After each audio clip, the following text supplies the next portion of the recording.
ইহুদিরা নিয়ে গেলেন।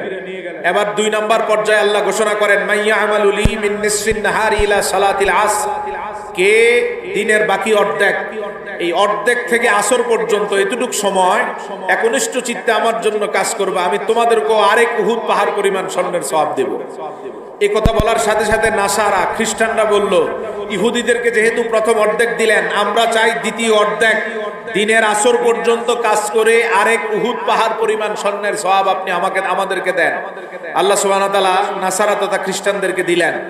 এখন সকাল থেকে আসর পর্যন্ত ধরেন 5টা থেকে 5টা অথবা 4:30 থেকে 4:30, এতটুক পরিমাণ 12 ঘন্টা কাজ করে 2 জাতি ইহুদি এবং নাসারারা পাবে 2 উহুদ পাহাড় পরিমাণ স্বর্ণের সওয়াব। সুবহানাল্লাহ। খেয়াল করবেন, 12 ঘন্টায় 2 উহুদ। আল্লাহর হাবিব যে বললেন আমার উম্মত আমল করবে কম, সওয়াব দিবেন বেশি, এটা নিশ্চিত করার জন্য এবার আল্লাহ ঘোষণা দিচ্ছেন, মাইয়া আমালু লি মিন সালাতিল আসরি ইলা মাগরিবিশ শামস, কে আমার জন্য একনিষ্ঠ চিত্তে আসরের পর থেকে মাগরিব পর্যন্ত, মাঝখানে সময় থাকে মাত্র 1 ঘন্টা। কতটুক?